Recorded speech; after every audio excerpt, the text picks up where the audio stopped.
Like और subscribe जरूर करें। कहानी अच्छी लगे तो कमेंट करें। समय पहले की बात है, एक जंगल में बहुत मेहनती किसान रहता था जिसका नाम कड़कनाथ सेठ था। उसने अपने खेत में करेले की खेती कर रखी थी। कड़ी धूप में उसने खेतों में काम किया और परिणाम स्वरूप उसकी बहुत अच्छी फसल हुई। उस करेले की फसल को देखकर किसान कड़कनाथ सेठ बहुत खुश था, क्योंकि फसल कटने का समय आ गया था। इसी बीच खेतों में एक नन्ही टुनटुनी चिड़िया ने अपना घर बना लिया था।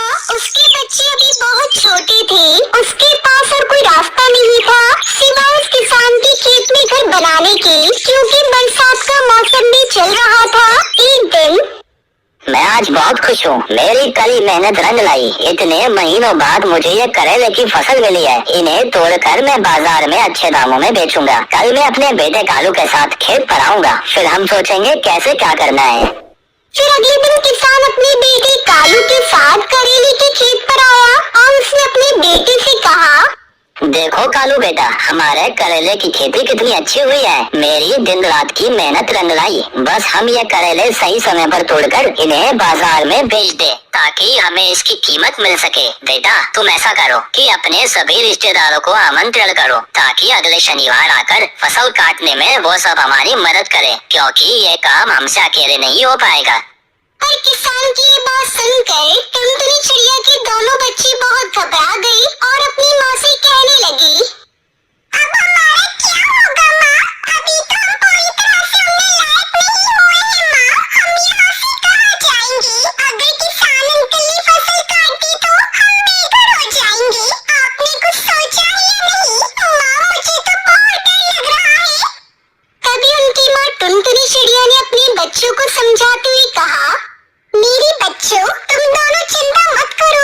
जो दूसरे के सहारे चलते हैं उसकी कोई मदद नहीं करता। हमें इस घर से भी कोई निकाल नहीं पाएगा। तुम दोनों बिना डरे आराम से रहो। मैं हूँ ना, मैं तुम दोनों को कुछ नहीं होने दूंगी।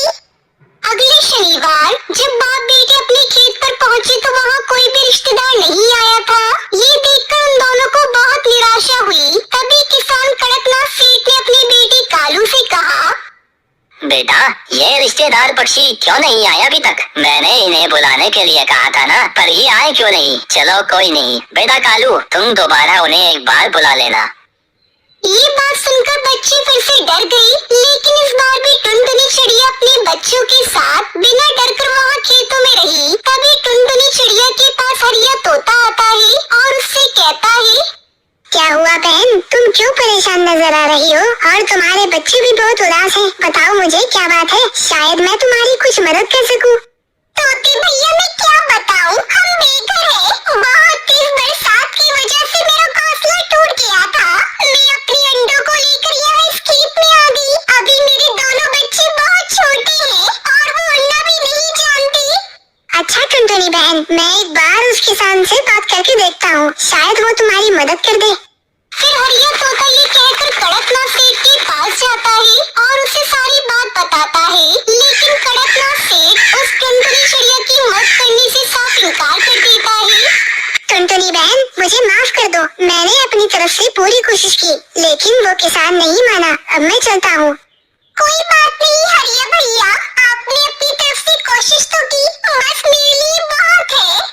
ये कहकर हरिया तोता वहाँ से चला जाता है। अगले हफ्ते जब दोनों बाप बेटे खेत पर पहुँचे तो देखा वहाँ कोई भी रिश्तेदार सहायता करने नहीं आया था। तो किसान ने अपने बेटे से कहा, जो इंसान दूसरे का सहारा लेकर जीना चाहता है उसका यही हाल होता है, उसे हमेशा निराशा ही मिलती है। अब चलो घर जाते हैं, कल सुबह हम फसल काटने का सामान लेकर आएंगे और इस करेले की फसल को हम दोनों मिलकर तोड़ेंगे।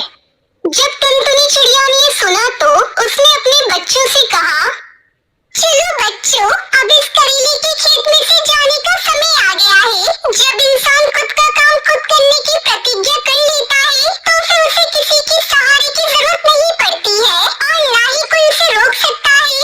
इसलिए अब हमें जगह छोड़कर जाना होगा। वैसे भी तुम दोनों उड़ना सीख गए हो। हम कहीं और जाकर अपना नया घर बनाएंगे, जिसमें हम अपनी आगे की जिंदगी आराम से काट सके। ये कहकर टुनटुनी चिड़िया अपने दोनों बच्चों के साथ वहाँ से दूर किसी और जंगल में जाकर अपना बसेरा बना रही है, वही किसान कड़कनाथ से